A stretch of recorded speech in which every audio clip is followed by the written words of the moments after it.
Hi, everybody, and welcome back to another episode of Ideas Sin. I am your host, Denise, and today I'm excited to introduce to you Mel. How's it going? Hi, I'm happy to be here. Thanks for bringing me on the podcast today. Yeah, of course. I'm really excited to have you on here. It's been a long time since we've gotten a chance to catch up and just talk in general, but all like good things, you know. But Yeah, I think it's because we've both been busy with stuff, so that's the best way to be. Yeah, exactly. And I'm excited to like dive in and like explore what some of that stuff was that you've been doing because it's been a lot of really cool things, especially since our Yeah. last conversation. Yeah, when I saw you in Boston on my like Oh my, last day to drive out to Austin. well, like 2 years ago, 2.5 years, something Oh like my that. gosh, yeah. It's been a while. But so you and Yeah, it's weird. uh-huh. Oh, go ahead.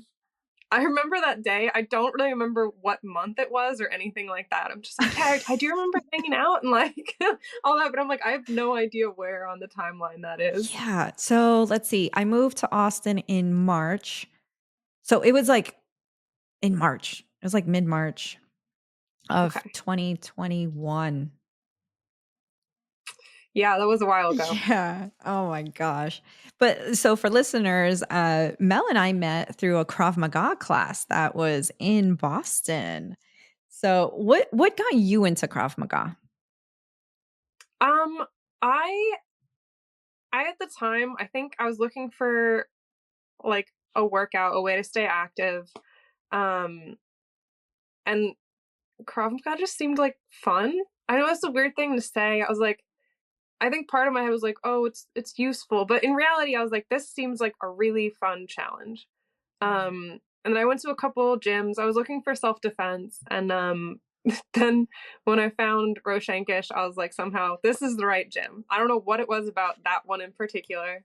Probably Ali and the guys there, just Yeah. like total goofballs, but like take everything very seriously. Um, and it was just one of those like I was like, this seems like the right place. I'm gonna try this. And I think the fact that they weren't really afraid to actually hit you too, that was part of it. I was like, all right, I'm gonna learn this. Um, and then eventually just started going like more and more after work to the point I was probably there like every day, Hmm. something like that. A lot. Yeah, Yeah. So then had I kind of miss it actually. right? I miss the crew. It was just like a really good workout and then Ali just like sitting there talking shit on everybody. All the time. You two Poor fight. Travis Go over there. too. Go start kicking Yeah. each other. And it's like, all right. It was such a good, like, maybe not an atmosphere for everybody, but I freaking loved it. I thought it was the best thing ever. Unfortunately schedule changed, so I can't really go to the gym for 2 hours anymore. But Mm. and I was in great shape too. That was another thing. I was in such good shape doing that. Yeah, what? Yeah, no, seriously, because it was just like nonstop. Like even the warm up Mhm. was super intensive. Yes, I do remember the warm up. Yeah. And like then you just eventually it was just like, okay, just fight somebody. And there's no like, oh, I'm gonna half ass a fight, you know? Like, no, you have to use all of your muscles, otherwise you're just gonna end up like flat on the mat. Right. So had you ever done like a martial art before, or was this like the first No. time?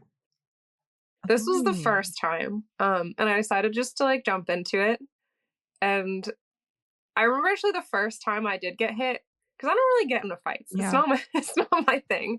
And I remember I don't know, I think it was being disarmed from holding a knife. Mm. And I remember I got hit and I almost passed out because my body just didn't know how to handle it. Yeah.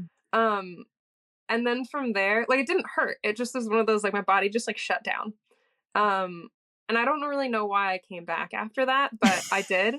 And after that, you get hit the second time, it's fine. But that first time is quite a shock. But I'm really glad I did it because now I know what it's like to actually get hit. But yeah, I had zero experience in it. Yeah. And so did it intimidate you at all that the class was primarily more men than women? Um, no. I've always I think been someone who like enjoys a challenge. And for me, I was like, it was kind of a nice thing. Like there were some women, like you were there, but there was a lot of men, and it was one of those I was like, well, if I'm actually going to use this skill, it might be against someone who is bigger than me or a little bit stronger. So I was like, well, this is more like real life, I guess. So I had no experience, and I remember it hurt a couple times, but well worth it, and I enjoyed it. And there were, like I said, there were really cool people there. I don't know how long you've been doing it before I showed up either. I know you were there already. But like it was just good people, which made it a lot better. Like even though you're kind of like working really hard and you are getting like hit and kicked, you're learning really good stuff and you're around good people. So it never was like a bad environment to be in. Yeah. Yeah, when did you end up going? Was it, like, October? Or was it, like, closer to December when you started? I remember it was cold, so I want to say December. Yeah. But Okay. my sense of time is like not great. So I want to start with that right there. I'm like, I have no idea when I started doing that. But I remember it was cold. So Yeah, because we did end up going skiing at one point too, yes. before I left. Mm-hmm. That was a lot of That fun was a too. lot of fun. And you're a very good skier too, which is nice. I like going with Oh, well, people thank you. that are good because it's I don't know. It's easier when people are closer to like the same level. And you probably Yeah. outskied me, but honestly, kind of like I said, it's a good challenge. I just don't know how to brake properly, so I'm just like, "Oh my god, I'm going down too fast." It looked good We just though. It looks like you're just like, yeah, I got this. well, I'm that's faster than everybody on the hill. good. No, it's just lack of control. I'm kidding. You sold it really well. But yeah, Yes. like there was good people, so I enjoyed it. I don't know, it was fun. So then how long did you end up so after I left, how long did you end up staying there for? I mean, I think in total I was there like maybe 2 years, something like that. Mm. Um, Oh, 2, that's awesome. yeah, something like that. It's something like that is the big part of it. So I was there for like at least a bit. It was probably or at least trying to make it work in the beginning part of like my film career. And so it didn't really stop like abruptly. I think it was one of those that kind of like tapered off for a while. When I was Mhm. like trying to make it in, and then we'd have a shoot day or I was working for a week and it just didn't work with timing. So I'm not actually sure when I stopped, but I know I was like trying to go on weekends and then just kind of I had to talk with Ali. I was like, "Hey, I want to be here, but I I can't." know. So, um and he's like, "Come back if you can and if work ever slows down or something." So, you know, I'll try to Yeah. keep in contact. I did end up going and visiting him. I don't know if you ever saw my like I'm really proud of it. My like 1971 Oldsmobile. Um I think you might have shown me a picture, like, when we were in person, but I don't remember it, yeah, like, off the top it's of my like head it's a right now. convertible, so it only comes out sometimes, but I actually drove it like to the Krav Maga studio, and Ali came out and was like so excited. He's like, "You ever get rid of this car? Make sure I buy it from you." I was like, "Yeah, yeah, yeah. You're first in line if I ever get rid of my inherited fancy classic car." Like Yeah, right? so.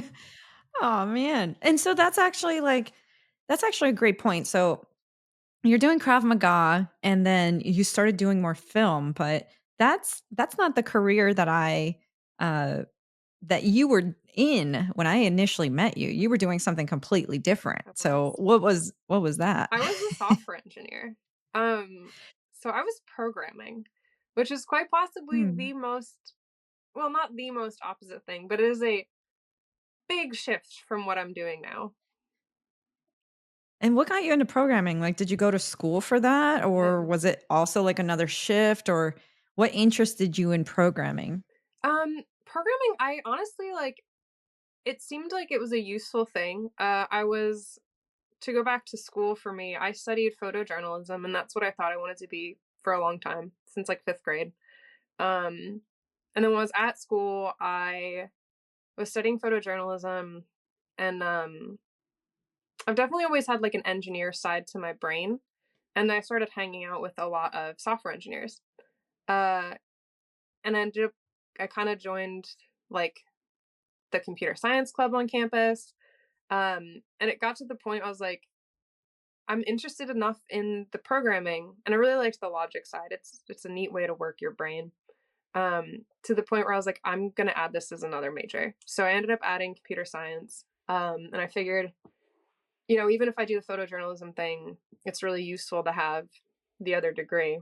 And then I graduated, and one of the places I'd done an internship with over the summer had an office in Boston. So I was like, I'll just start with them. And then bounced to another company after that. And yeah, it was just kind of like one of those things that fell into place more than it was something I was like, I didn't when I was a kid be like, I dream of being a software engineer. But I Yeah. do think it's cool. And I think there's just a big part of me that loves like logical, technical solutions. There's another big part of me that's like an artistic person, an artistic side. And I think I was doing my best for a very long time to like separate those sides. Mhm. And I ended up in a career, what I'm doing now, that actually integrates them, which was a much smarter thing to do than be like, oh, I'm going to be a photojournalist or a software engineer. Like those, it's better to be creative and a little tech savvy. It doesn't have to be one or the other. Yeah. And so now you're doing film, right? So Yeah. what interested you in film? Because that's a transition from software engineering to jump into film. Yeah. Or was it a transition? Like, Yes. was it a major transition for you? Or like what made you be like, you know what? I'm gonna just do this.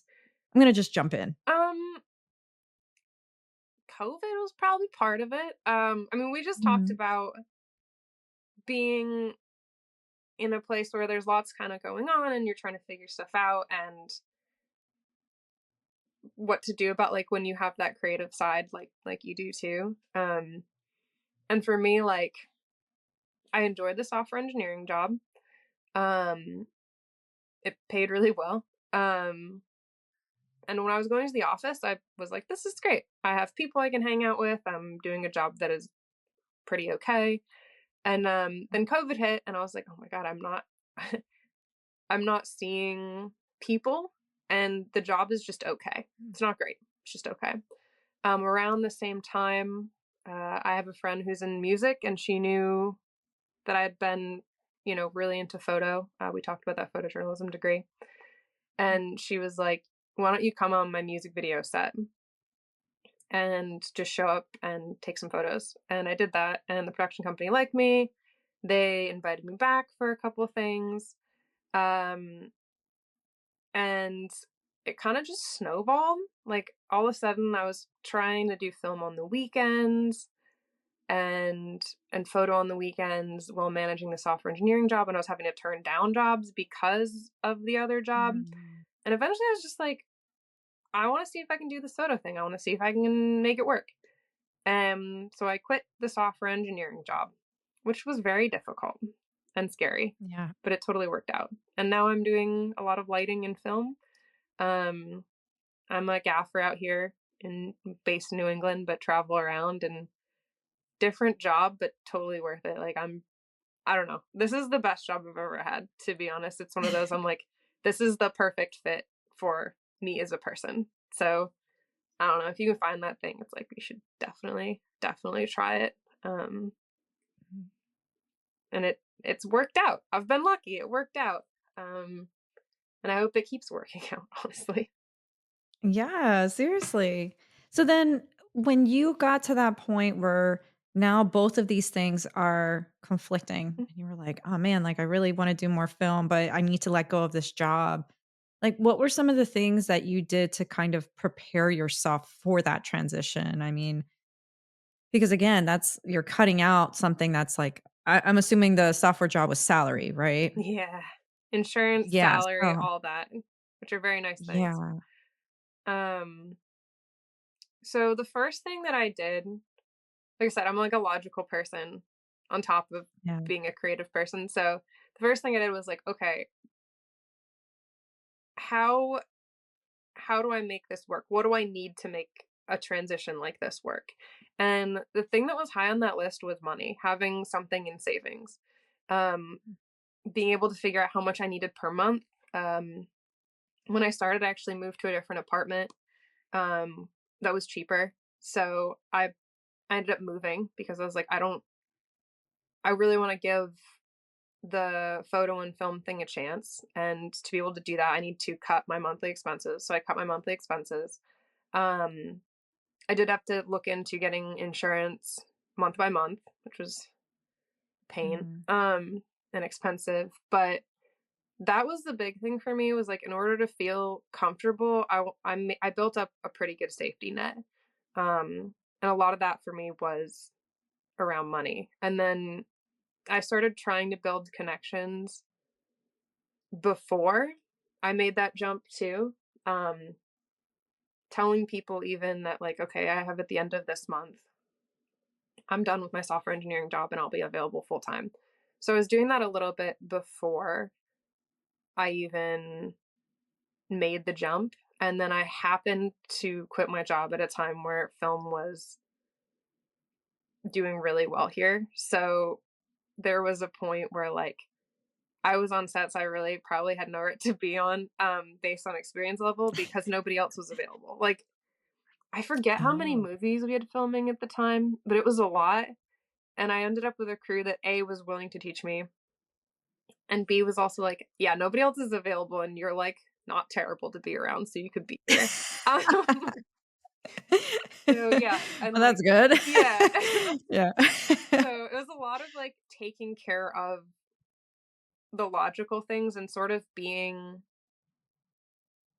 able to deal with the idea that every month you're not going to make money or things aren't going to go, you're going to make mistakes and things aren't going to go well all the time. And what happens? Do you have a contingency plan if that's the case? That helped me feel better about quitting a job. And it was still really scary. But that at least helped my logical brain be like, deal with doing something that was a little bit illogical. Yeah. So how long does filming and working on a set, like, how much time does that actually take? All of it. Yeah. Yeah. I So are mean, you, like, working, like, 8 hours a day, or is it, like, more, or what is it like? oh boy. It averages 12. Oh, wow. Yeah. Yeah. So, and that's another thing where like I feel like it works really well with my personality because like if I find the thing that I love, that's what I want to be doing all the time. And I will disregard everything else to do it. Um but most of the days on set and 12 is from the time you have to be on set ready to work to usually the time that you're leaving set. So in reality, you probably want to be there a little early. So you got to get, it's not, you know what I mean? Like if you're supposed to be there Yeah. at 7 in the morning, you can't be there at 7:15. Um, so it's getting, you have to like have the time to get to set. You work your full day, and then this is if you leave at 12, which doesn't always happen. There's overtime sometimes too, and then driving back home. So it is if you have a day on set, it is your entire day. And I don't mean that as in like it's 8 hours. It means you are probably doing very little else that day besides working, which, like I said, works really well for me. But it's definitely one of those that, like, you have to consider that too. How much time are you willing to put towards whatever creative endeavor that you're looking at? Like this is you get up early and you stay up late, and that's just part of the job. There's days I Yeah. wish it wasn't, but it is part of it. Yeah, because you guys are not just, like, always filming in a studio, so you have to also prepare yourself to work out in the elements Yeah, too, right? that's a big part of it, and, I think I've learned every element lesson the hard way. Like, So, so, like, in what kinda lessons did you learn for, like, each element? You can even come up with, like, 1 lesson per yeah, element, but for you, what sun, do you think? wear sunscreen because 'cause I've gotten sunburnt and that was unpleasant. Uh, if it's snowing, like, wear thick socks so your toes are gonna get cold. If it's raining, bring rain gear because working in wet clothes for 12 hours sucks. Um Mhm. And I feel like these like those are the big ones for me, and I have done every single one of them. And it was terrible every single time. And so, so you mentioned overtime. Mhm.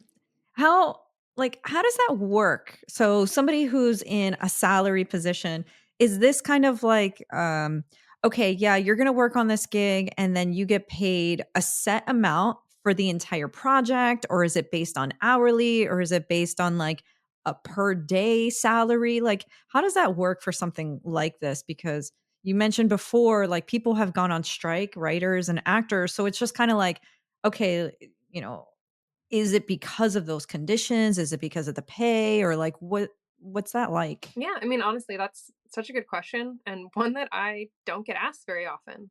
Mm, But it is important. So for a lot of the like so for union stuff, you have a set rate and it is hourly. A lot of times for it's kind of the same for other stuff that's not union. Um, where you'll say, "This is my rate for 10 hours," or "This is my rate for 12 hours."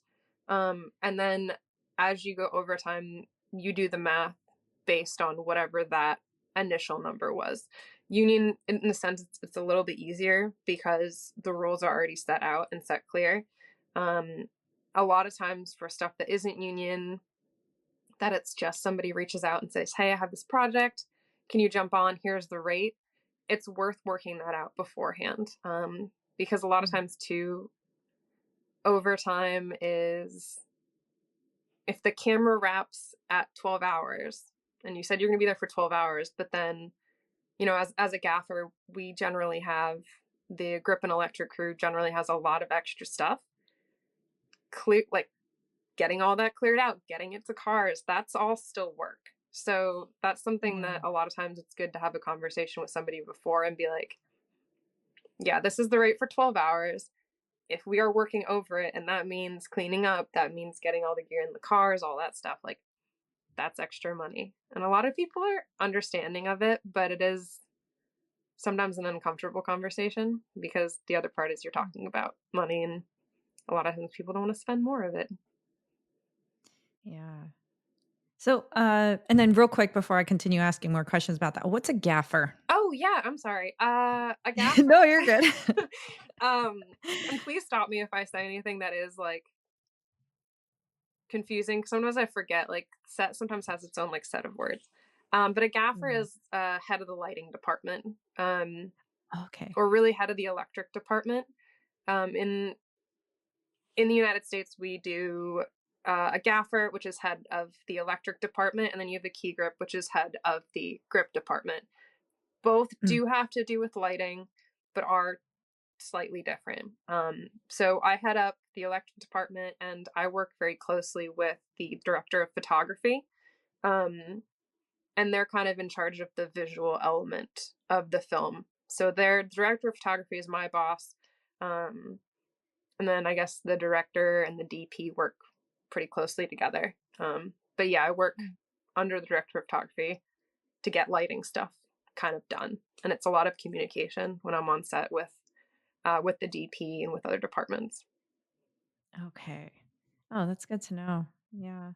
So when you're going into the contracting phase, so I the way that I've been looking at gigs and things like that, it's like you have your freelancers, you mentioned that you can join a union.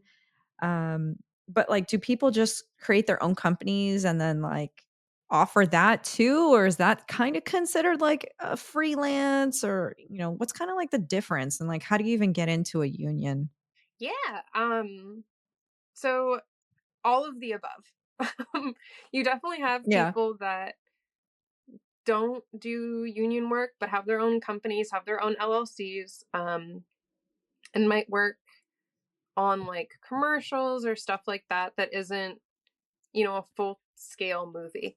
Um, and that's totally viable. If you're somebody like, I mean, I guess it depends. Like, it depends really on what you want to do. At some point, if, to even be somebody like a director, like directors have their own union, um, camera has their own union, all that stuff. And to work on like the biggest shows, you do have to kind of be a part of that, but you can do a lot of shows for a very long time without being in the union and make a very good living at it too. And I think for a lot of people, they'll know when they should go into the union. Um, but I think all of it is freelance, Hmm. although it gets a little tricky with taxes, but I'm going to ignore that because it's not fun to talk about. I know tax season is coming up. Oh, because I'm like, now I Yeah. have like a stack of papers this big and I get to talk to my like tax person and be like, yeah, I know. I had a whole discussion with like the first tax guy I worked with where he's like, you're a freelancer. I'm like, yeah. He's like, but you have W-2s and W-9s. I was like, yeah. And he's like, well, one of those you can't be a freelancer. And I was like, well, I don't know what Wait, to tell what? you. I am doing it. He's like, we can only have one. I'm like, I have both. Please make the taxes make sense. Um, but yeah, like, Figure it out, please. yeah, he did. We got it figured. But Yeah. um, yeah, so you can also like if you're doing commercials and running your own company, you can totally do that non-union too. Um, like a photographer would, if they're on a film set, would probably be part of union. But if you're looking to do photography just not on movie sets, there's no reason for you to be part of the camera union. Mm. And there's plenty of work that is not union that you can do smaller movies. Um, you can do, like I said, commercials are a big one. Documentary a lot of times is not union. Music videos a lot of times is not. And all of those, there's still money in, and you can still. I mean, they that basically supported me when the writers' strike happened. So Oh, totally okay. viable. It's just one of those what is it you want to do and then all that. I did end up joining IATSE 481, which is our union out here in New England, Mm. pretty quickly because I found myself on union sets quite often. Hmm. And eventually, like I had the days, and if you are working more on those sets, they hire union first. So for me, it made sense. Doesn't always make sense for everybody to jump right to the union. Like, look at the work you're doing and what you want to do. So, if somebody that's interested in getting into film, where would they even start to look for work? Because like there's a lot of places within the US that are not necessarily central to film. So if they're like interested in looking up gigs or starting their own little thing, like what would be some recommendations on how to even start looking or how to even start charging based on the area that they're in? Yeah, definitely. Talk with people. That's a huge one. Um, my experience was a little weird. Like I sort of fell into film by accident, which is Mhm. like I just happened to, like I said, I had a good friend that she was making music, and she said, "You want to come to this set?" And I said, "Sure." And I showed up. The production company's like, "You want to come to the next set?" So I was like, "Sure." Um, and things just kind of happened. But I would definitely say like if you can get yourself onto a set, and a lot of times that happens for people as like a PA. That's a good place to start. But definitely talk with people. A lot of places have kind of like meetups you can go to and you can meet people.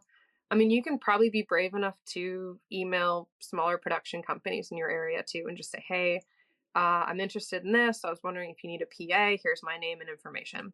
And just see what happens.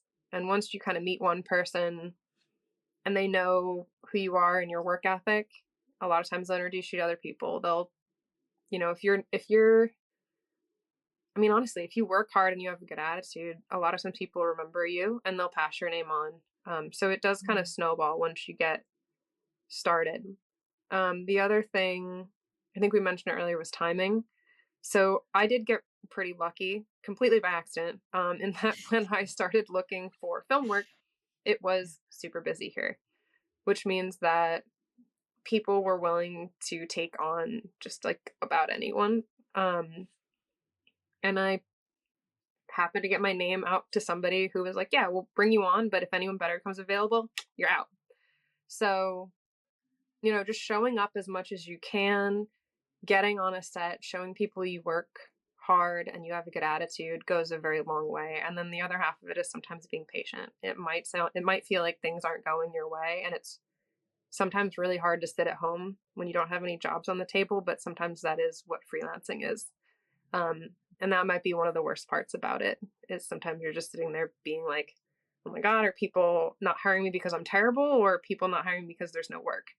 And that's really stressful. But yeah, just however you can kind of get your foot in the door, you know, email those small production companies, um, talk to people you know that are on sets, um, go to any sort of like film meetups or anything like that. If there's a rental house in your area that does grip, electric, camera, um, probably even a prop house, see if they're looking for people to help out, and either do a couple hours a week. You'll get to meet people there. So we have a couple big rental houses in the area, and a lot of people start there too, because you're working with gear loading onto trucks, you're working around the people who are on set already, so they'll get to know who you are and things like that. That helps a lot. And then just being patient.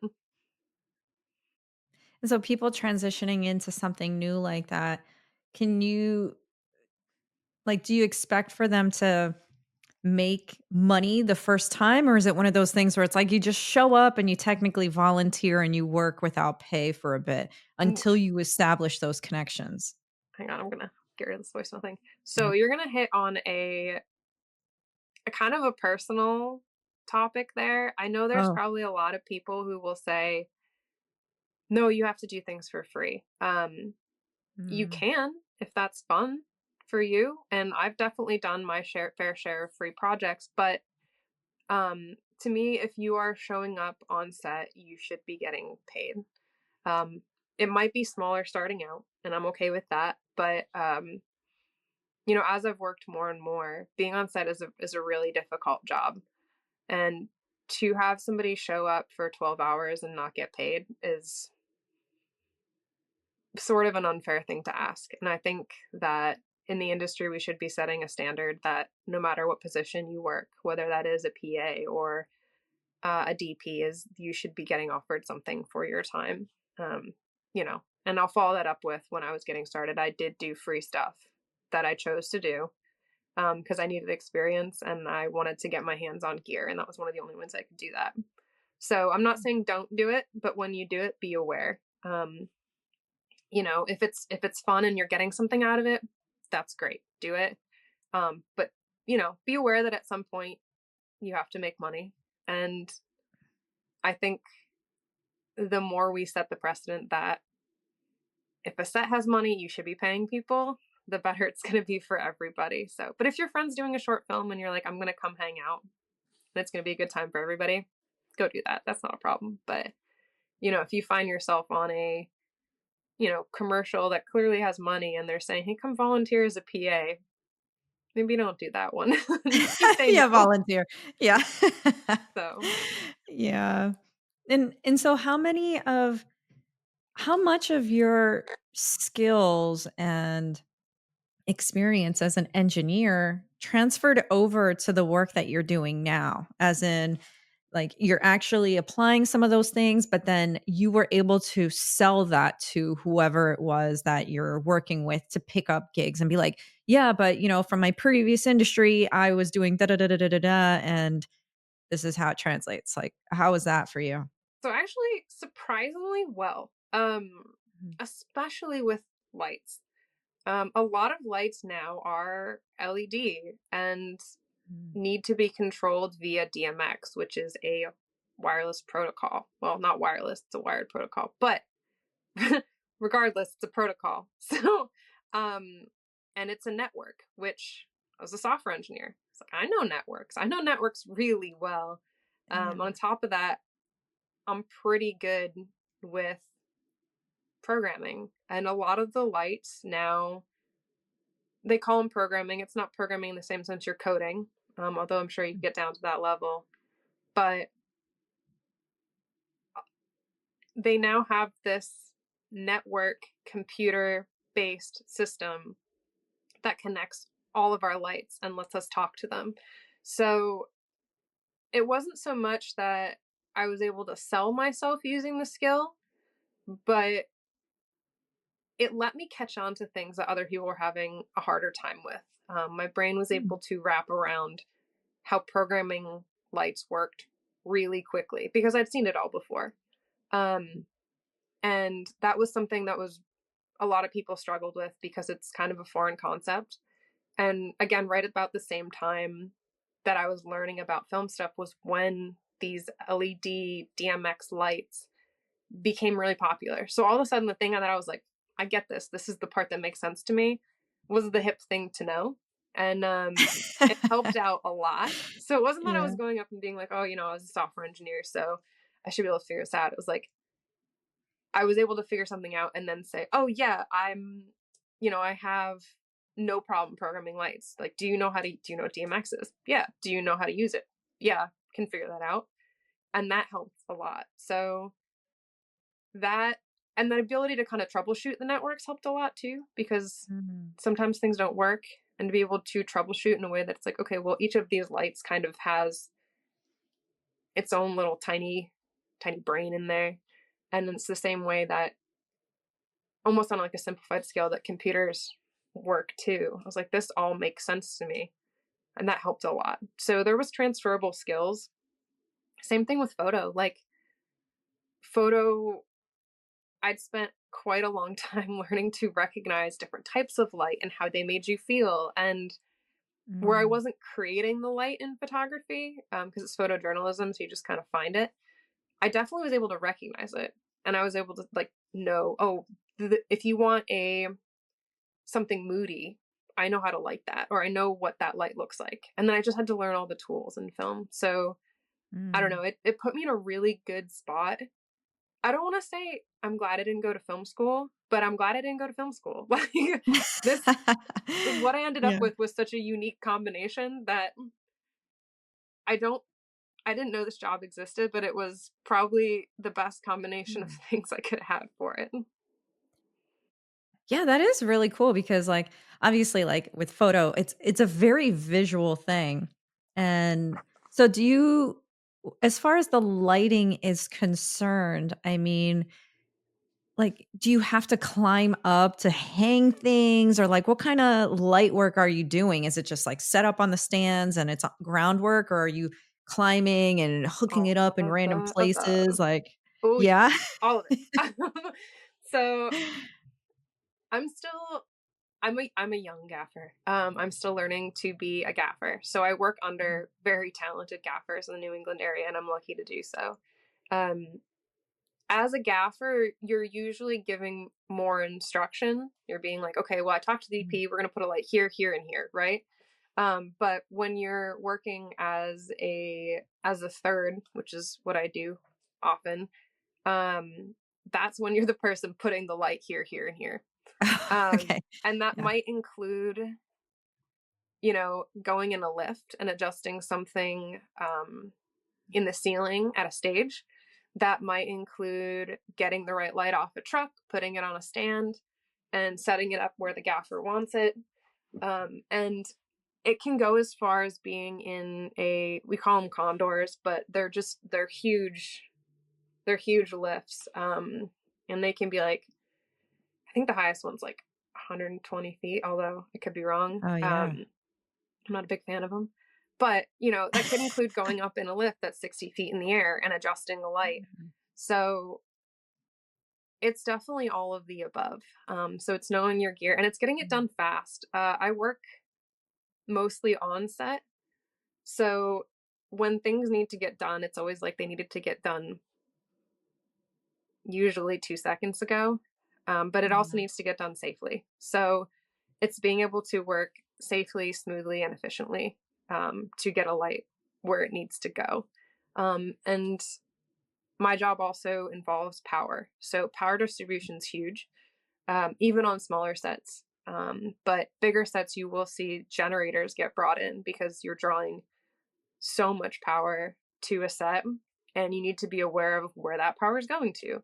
If you have so much going to this light, you then have to balance out all the rest of the legs, the generator, and a bunch of other stuff that just keeping everything smoothly. You have to make sure, you said you had a friend that does like hair and makeup. Hair and makeup has power. How are they going to get power? You have to run them that line. Or if you're doing a small set, Mhm. you have to make sure they don't plug in a hair dryer that trips the circuit. So Oh, things yeah. like that. um, Has that happened? oh yeah, oh yeah. Oh, I think I really? had one. Oh, I man. did one film where HMU was upstairs and like it was one of those where like we're in this old Boston house. Um and the second floor only had something like 15 amps, like for the whole floor. Mhm. And hair and makeup like insisted on plugging in like hair dryers, steamers, everything, and was blowing the Yeah. circuit like twice a day. And Oh. eventually, like, I remember going up there and I was like, I'm gonna freaking tape this box shut. And if you blow it again, you have no power. And so after that, she was really good about talking to me before she plugged things in. But it was like several times a day for like the first day where I was just like, Yeah. why are the lights out upstairs again? And she's like, oh yeah, I don't know. I just like plug something in. I was like, we gotta let me know Oh, before you plug in 8 things. So it definitely happens, but it's yeah. also having a conversation with different departments, like that communication and letting her know, like, if you plug all these things in, the power goes out. So we'll figure out exactly how many you can plug in. And if you need any more, just let me know and we'll do the math together and things like that. But yeah, it happens Mm. not on big sets because there's more power, but on the smaller sets where you're working off house power, yeah, it happens. Oh, wow. Yeah, that's true. It's like it's almost like you guys need to write, like I mean, and I'm not saying you need to, but it feels like there's almost like a prerequisite doc to share with, like, the different groups to be like, "Hey, like, what is it? What kind of equipment do you need in order to do the work for the day?" And like, "Hey, these are the limitations," and things like that. Like, it's actually Honestly, not a reminding bad me. idea. Yeah, it's reminding me of, like, I worked on, was like a festival in Boston, and yeah, some of the vendors, they needed to plug into certain things, and then we Hmm. would send out, like a Word document and be like, "Hey, this is what you can bring for the day. Remember, you're limited in space, and so try not to bring a cart that's like this big. Your space is like this. You have this much power per, unit or whatever it is." But, like, we laid all that stuff out, and some people were like, "Oh, man, I forgot an extension cord. I know it was on the list," and it's like, we try to accommodate for stuff like that, but I'm wondering if, like, that No, exists that's, like, in. very similar, honestly. If Okay. you help set up for a festival like that, you probably have the same sense of, like, going to a new place and setting up, like, a full set because it is kinda similar, Mm. like, you have to talk to everybody and let them know, or sometimes you already have to know in your head. You're like, "Okay, well, Crafty is gonna take this much," or whatever. So it sounds like you had a really similar experience with that. And also probably a really similar experience with people forgetting things, and then you have to sometimes be like, "Okay, well, we'll see, let's make it work, let's make it work. It's all making it Yeah. work." No, it really is. It's just and it's interesting too. I'm just, like, thinking of my own work, and, like, we just have so many documents and procedures and requirements, and it's like, da, da, da, we need all these things to set up a project, so it's like a lot of project management operations, but then, like, I don't know. With my work, I have to work with a lot of different departments anyway. So I'm Mhm. always like, hey, I got to work with legal, got to work with quality, I got to work with, like, I don't know, mechanical over here and manufacturing and Do you think the whatever. And I have documents, to learn the like, language. yeah, oh, definitely. Do you think the documents slow stuff down sometimes, or you think they're necessary? So it depends on the organization, like the group that's using it. There are some organizations, larger companies that are very archaic, the grandfather companies. Their processes are so slow and they have a million documents, and then even if you follow those documents and procedures, it's just, like, super lazy and this and that. Then there are others where it's, like, more mid or small. They have those documents, but again, it just has to be optimized to be like, cut out all the fluff. Like, you need a bullet point, like, okay, this is what you need. Just make it very clear because everybody's like thinking of stuff already. They have so much stuff to do. It's like they don't need to read an entire paragraph. So it's like, okay, equipment, you can have this, this, this, and this, or startup procedures.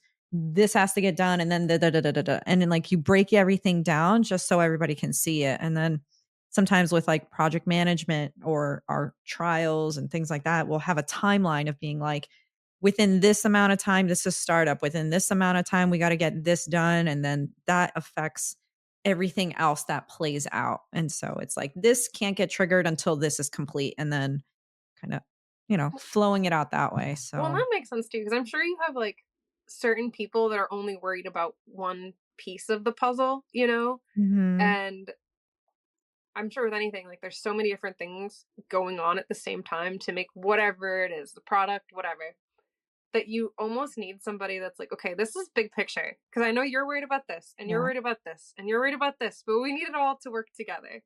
And that's sometimes I feel like that's a difficult job in itself, just getting everybody to work together. Yeah. Yeah, and it's true, and I've had to do that plenty of times where it's like, I go and I'm like, "Look, we gotta get this thing done, like, what do we have to do?" And they're like, "Okay, well, this is our procedure, this is our process and typically our timeline and why it takes a long time." And then, like, I'll go and I'll look through the process and be like, "Okay, well, this doesn't make sense, like, why do you guys do this? Or why not optimize it for that? Or blah, blah, blah." And they'll be like, "Oh, that's a great idea." And if it is a flexible company, they can you can quickly change it, Hmm. but then there's other companies where it's like, "No, you have to go through all this stuff in order to, like, change it." And then eventually they don't change it. But That's a yeah, bummer then to go through all that and then be like, no, actually, we like it the way it is. We'd like to spend a week I on know. It's a nightmare, it drives me crazy, and it's just like, as soon as you learn that, then you go to the other group and you're like, "Hey, guys, so this is why it's taken them so long. Remember, like, you guys have this process, but they have something similar in place, and, like, you guys gotta understand their timelines and work with this and that." So, it is a lot of, like, learning all the different areas and then eventually being like, "Okay, now let me translate this to you and translate this to you. And now you both are on the same page and you guys can have that communication. And I can even essentially step away because I'm just going to introduce you guys and then you guys can figure it out. And if you need me, I'll step in.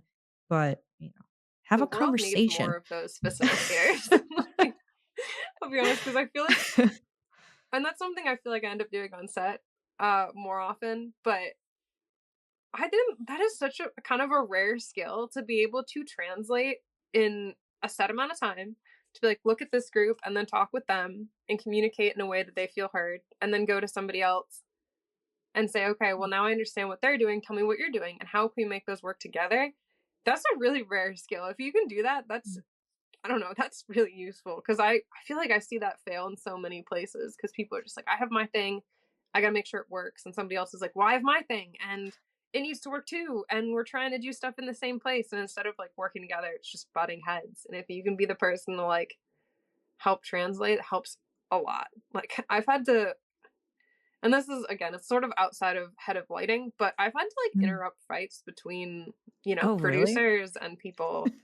um I'm not going to name Dang. names on any front because they're Yeah. both wonderful people separately. They just both had a tense moment, and I like came out of the set, and somebody on my crew and a producer were like close to yelling at each other, and I had to be like, guys, like Mm. nobody here is wrong. It's just you both want different things. And it did happen to work out, but it was like a very tense moment. And going back, I'm like, yeah, they both were right. They both just were had a different way to achieve kind of the same thing. And by the end of the day, they totally worked Mm. it out and it was fine. But it's definitely like it's hard to get that idea across sometimes that it's like you both want the same thing, I promise. At the end of the day, we all want the Yeah. job to get done. Yeah. You use your Krav Maga skills. Ha! Ah, not yet, but I'm sure you'll be proud. The first day I whip it out, Oh my somebody god, that'd be awesome. is I like, you almost heard wanna about this? be there. Just don't do it until I'm there. I wanna, like, witness it, and then I could just, like, I'll record Yeah. it, and then we can make a cool video out of it. Absolutely. Well, I'll call you if it ever gets that bad. Like, you better you better get here soon. Things feel tense. I know, right? I hope I remember any of it. I'm like, it's been such a long time since I've done like Krav. I just joined a Yeah. gym that has like a punching bag. Yeah. Um, and I'm a little bit like nervous to use it because I'm like, I know how to, but it's been so long. I don't want to like look like an idiot. Like I don't know what I'm doing. Yeah, I feel that too. I'm just like, man, like, I don't want those skills to just, like, dissipate and for my body to forget it, but it's, like, weird. It's when you're put in a certain situation, you'll be surprised how quickly, like, your muscle memory kinda kicks in and you're just like, "Holy shit," and then I mean, you're not gonna karate chop somebody, but, like, like, muscle memory will just kick in when you Mhm. least expect it, and it's just like, "Oh, wow, okay," like, I still remember some stuff, but yeah, it is good to, like, still remain a little sharp, still Mhm. work on those skills so they don't get too dulled out, you Yeah. know? Have you been doing, like, Krav or anything out in Austin, or took a break? No. No, when I first got here, I was let me see, I would go to the gym and I'd hit the bag and I'd practice and all of that, and I joined flag football. Perfect. Oh my god, this is a perfect example. So, you know how, like, in Krav, we would practice, like, getting hit, and then we'd have to roll on the ground and get Mhm. back up again?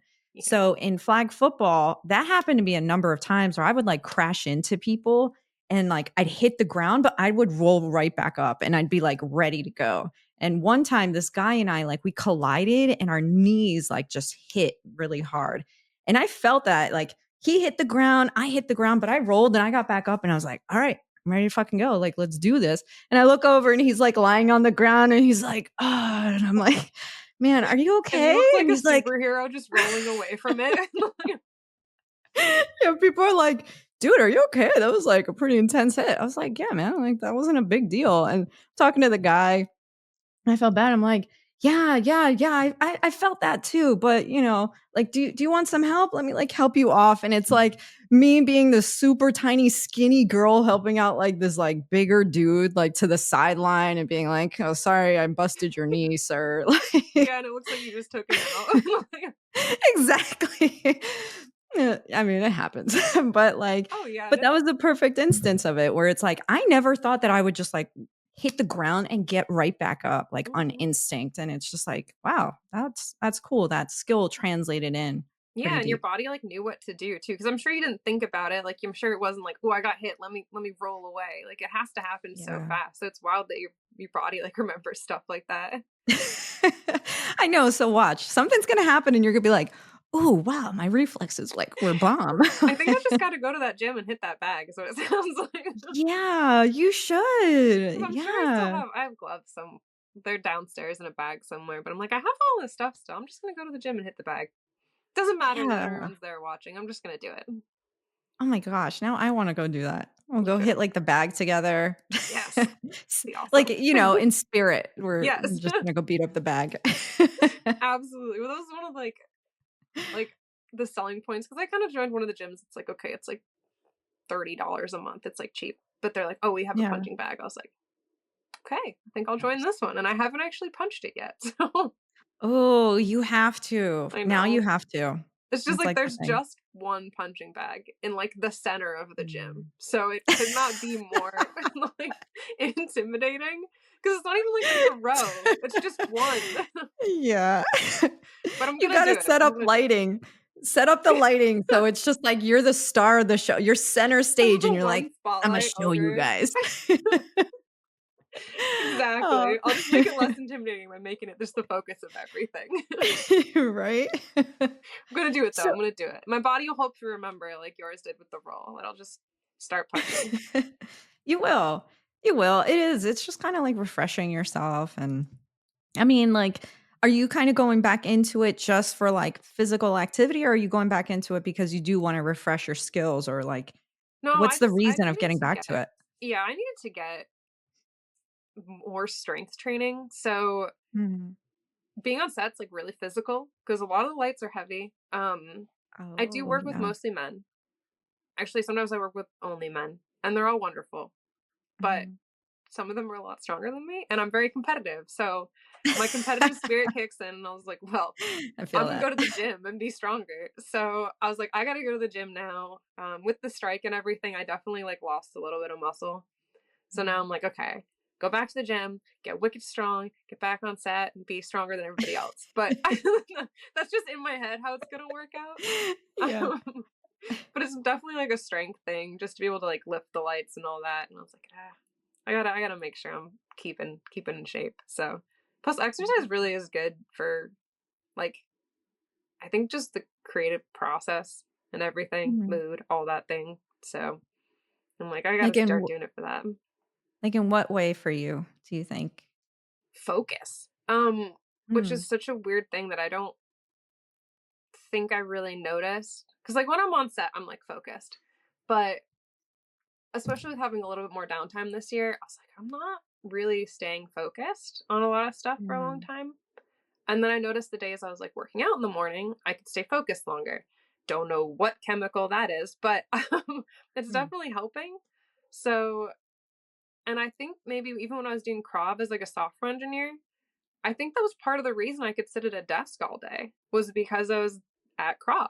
And then I would work out whatever it is at Krav and then be able to sit and focus the rest of the day. It's like I can't, it might be on set, I'm moving too, so it helps me focus, but I can actually Mhm. sit down and get like something done, whether that is doing emails.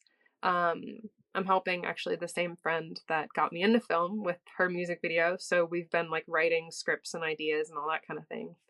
Whether that is sitting down to write one of those scripts, anything, just being able to actually like focus is huge because there is that element of creativity where sometimes it's fun for 15 minutes, but like you do need to sit down and finish projects. So I need Yeah. it for those past those fun 15 minutes. It's like I actually need that just like, okay, we gotta focus now for 4 hours. Just sit down, write it, get it done. So it helps me out a lot with that. That's really good, and it is a great point. I mean, because I can imagine if you're working all the time, that's also pretty stressful with your own emotions and your mentality because, like, you start getting tired, you get worn out, and sometimes when you don't have that energy, those more, like, lower energy emotions start kicking in, and then it's like, oh, it can distract you from your work overall too, so, yeah, that makes sense, Yeah, and the lower energy emotions, I like that phrase a lot, the low energy emotions, because I feel like they are their own set. Like, I'm Yeah, like, they're I'm all feeling low. emotions, yeah. Yeah, I'm feeling low energy emotions right now. They're like mostly negative, and I've noticed they also like when you have to talk with somebody else, if you're not feeling high energy, you're not feeling good, people pick up on that. So it's good Yeah. to have kind of like those high energy emotions for as long as possible because when you are communicating with somebody, you don't want to you don't want to sound moody or like you're looking for a fight or anything like that. And sometimes with so many people around for work, you need to just have a good attitude because nobody wants to be around you if you have those low energy emotions. That's very true. I've definitely felt like that and within my own work as well. Like there would just be times where it's like, man, I'm just not feeling it. And when it's the same issues constantly popping up too, it's like, dude, there's only so much that I can be patient without like really being more stern about things. And it's like my tone, it's a serious tone. When you get that tone, you're like, oh shit, yeah, Hmm. she's serious now. So it's like yeah, but it is a matter of balancing that out because, yeah, you could be totally like upset about something and you're interacting with another individual and they might be like, "Oh, did I say something? Did I do something? Are they Yeah. upset with me?" Like, and that can change the relationship and that can yeah, affect their mood and their day and yeah. Yeah, and sometimes it's just human emotions too. That's the hard part. Yeah. Is like sometimes you're just like, yeah, I am tired today, or I had a bad day, and it comes out somewhere else. And that's a hard thing because it's like, as just a human, you are allowed to feel sad or tired or any other number frustrated. And Mm, sometimes it's a hard thing to know, like, if I'm working, where can I like be a person and feel emotions mhm, versus when I don't know. I don't want to say like tuck the emotions away or hide them, but like sometimes you do have to just like put them to the side. And where I'm definitely like that's not healthy, it's hard to have like I don't know where that balance is at a lot of jobs. mm. That's also like you're saying, like, tucking it away and this and that, and it feels like a lot of people and myself included, like, I'm not, like, trying to make myself to be, like, an emotional guru or anything like that, but it just feels like we don't talk about how we're always feeling, and we're not always trying to empathize with somebody else. And so I know that like when I'm connecting to different people, it's like I try to, when I really started focusing on like my spirituality, my personal development, understanding myself and my emotions more, I would start looking at other people's actions and being like, "Oh man, like I understand like where they're coming from. Like they're having a bad day and they're probably low energy, they're not really focused, or oh man, like that person, they seem like they're pissed off about something." And so it's like, how can I kind of counterbalance that? So this way I'm not like heightening that emotion anymore. So it is interesting, and just trying to tell the other people like, dude, it's okay that you're frustrated, it's Yeah. okay that you're feeling anxious, or it's okay that you're depressed about this and that. Like, remember, like this is a challenging thing that you're going through, and you're not alone in that. So it's like it's totally fine, and as much as people try to say like, oh, anger is not an emotion or whatever, it's like men feel anger more often, or rage or whatever, and they're like, "We're not emotional." But it's like, That is anger an is an emotion. emotion. Like, dude, come on. Like, it is an emotion. Absolutely. It's And just on a spectrum of the emotional pie, let's say. yeah, and I feel like a lot of times, like, if you take emotions and start, like, boiling them down, a lot of them come from some core source, Mhm. and if you gave, like, that core source to multiple people, they actually might react with different emotions. So, it's not to say that somebody who does feel, like, angry or someone that feels sad, they could be reacting to exactly the same thing. Like they both could be lonely.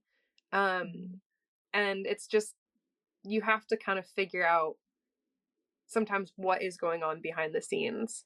Because if you just see this person's angry, it's like probably for a reason, like, oh, this person's Yeah. sad. Well, like, probably for a reason. And if you can like dig into that, I feel like you get a very long way with people. Do you consider yourself like a people person? Yeah, I think so. Do you like people? Yeah. Okay. I say that because it's like, yeah, like I really love people, and deep down it's like I always see the best in individuals, and I'm always like, man, like we can make this such a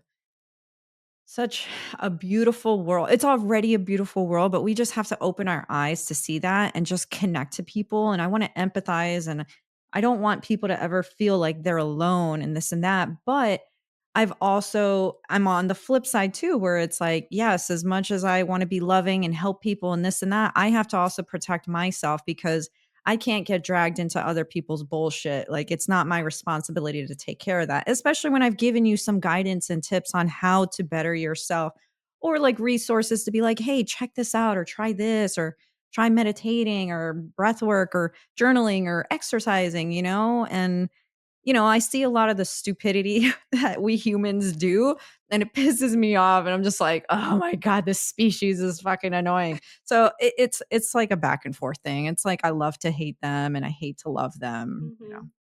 I don't know, it's just Yeah. you What very about much you? like, oh, I love people.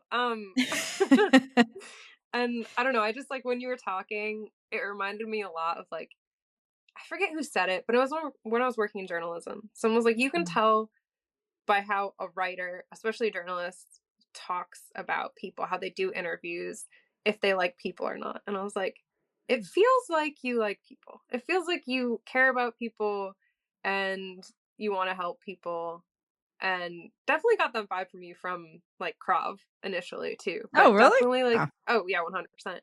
I was trying to be Um tough. Like, yeah, man, you can't mess with me. well, you're tough too. It's both. Like you're like you're one of the kind of tough people that's not like, it's not, it's not like a shell tough. It's like, yeah, I would definitely kick your ass if I needed to, but I'm only gonna do that if I need to, which I respect immensely. Because like you can, but it's not like you go around like being tough just to be tough.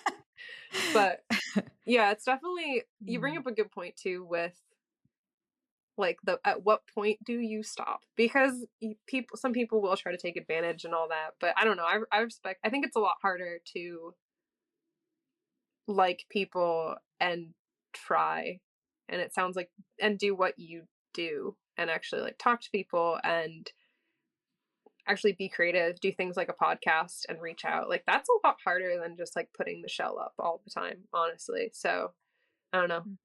Props, and I hope you don't get burned too often doing it because like I said, it's really good stuff to be doing. And I think the world could use more of it. It's just you do have to be kind of smart about it. And I almost wish you didn't. I almost wish I could just like be super nice to everybody and I don't know. But it doesn't I don't know. It's not gonna work for everybody. Not everybody's at that point, I guess. Some people need tough love. Like, I've been through that cycle where it was like, yeah, when I was at a low, sometimes I just needed people to be an asshole to me so I could wake up and be like, man, like, what the fuck? Like, why is everybody so like, da da da da da? Is it me? And then realizing it is me. I have to change, you know? And That's there's a lot of people that are stuck in that they don't realize it's themselves, you know, and how they're reacting to the world and how they're perceiving the world and thinking other people are like that of, like, how they think, you know? absolutely. That's such a good moment though when you well, it's not a good moment, it's kind of an embarrassing moment when you get the, "Oh my god, it is me." Yeah. I know, right? Because I've had them too, but at the end of the day, it's probably good to have those moments because then you can start to grow and, like, build on them. But it is that moment where you have to be like, "Is the rest of the world wrong, or could it be me?" And sometimes Yeah. it is easier to say, "The rest of the world is wrong, and I'm the only person doing things right," but it's always worth that look to be like, "Is it me?" It's like, this could be me." Yeah, yeah, and it's part of the growth cycle, you know, and it's hard when you are just you it's like we kinda alluded to it earlier, is like people who are lonely, like, there's such a disconnect in our world today, and so many people are feeling lonely and isolated, and then they're just glued to social media or the TV, and they're seeing all this negative stuff, and that's all that's ever getting into their brain versus like, "Yo, yeah, I'm gonna go out and establish a community, a diverse community." That's very important too because you Mhm. can go into a community and if they're very like single-minded in how they think and act, that's not healthy, at least from my perspective. Because it helps to have a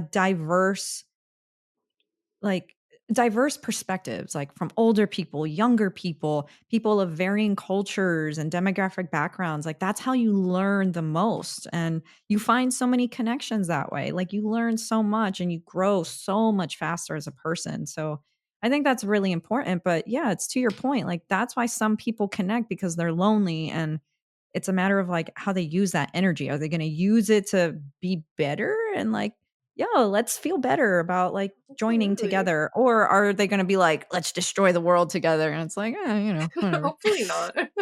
I But know.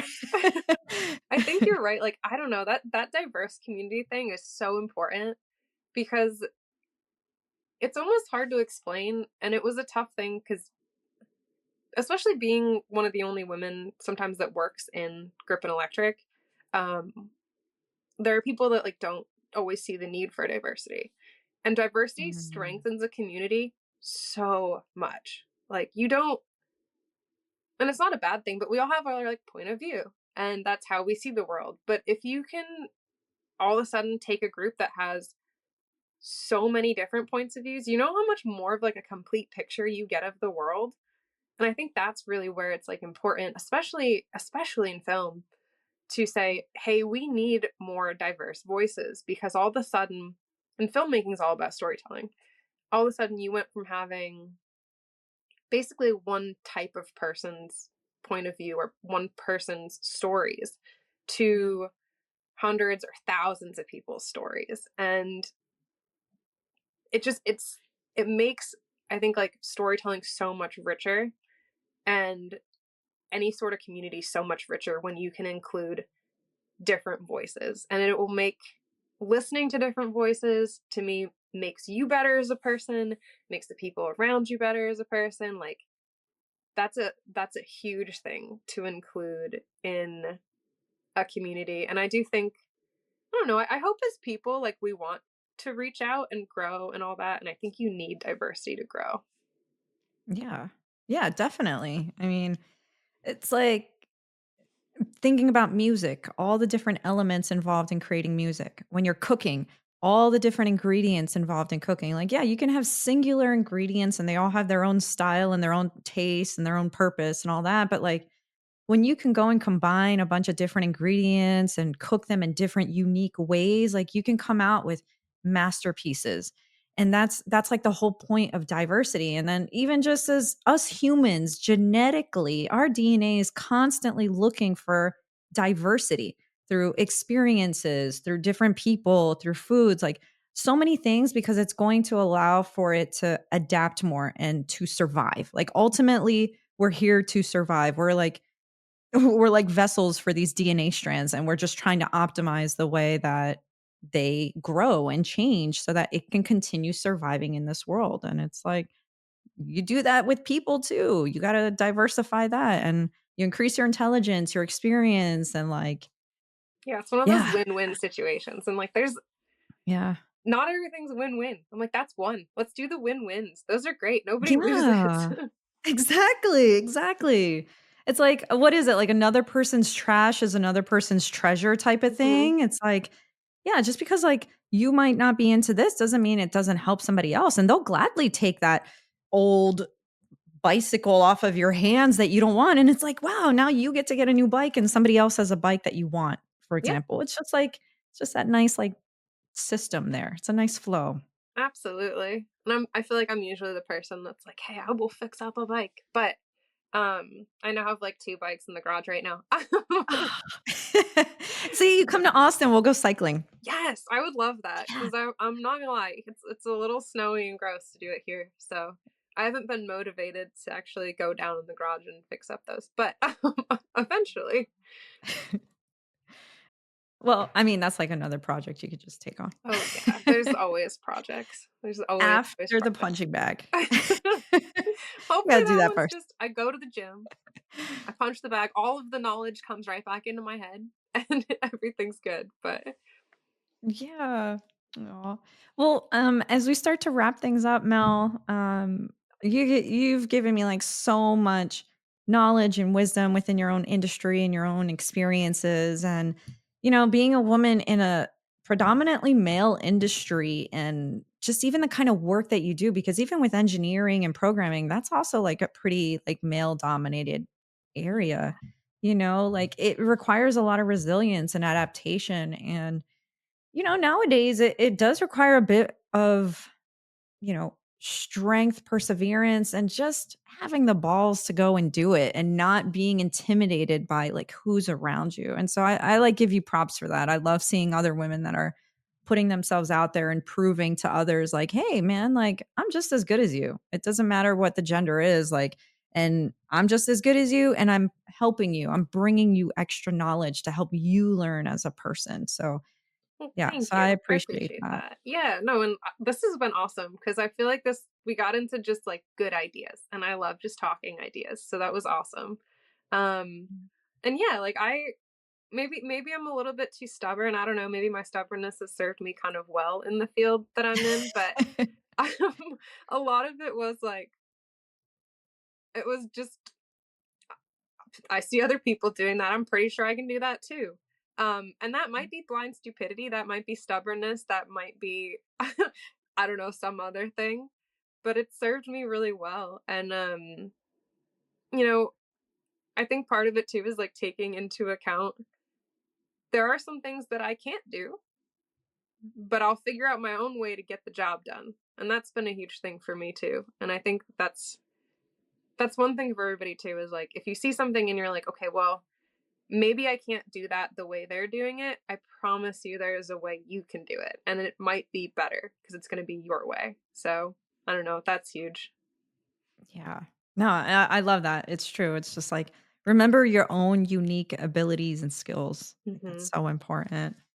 Yeah. And so is there any way that our listeners can reach out to you or check out your work? Yes. Yes, absolutely. First of all, I love people. I think we already mentioned that. And I really do. So if anyone wants to talk, wants to chat, wants to just like see what I'm up to, get a coffee, hire me is fine too. They can absolutely reach out to me. My Instagram handle is at mel.nesteruk, and Nesteruk is spelled Nesteruk. And yeah, I'm always more than happy to chat with people. And if they have questions or if they need a good gaffer, anything, or if you just want to like talk to another person, I'm here. Oh, that's awesome, and I appreciate it, and people, don't blow up her phone, okay? Like, give her some time too, she needs to relax.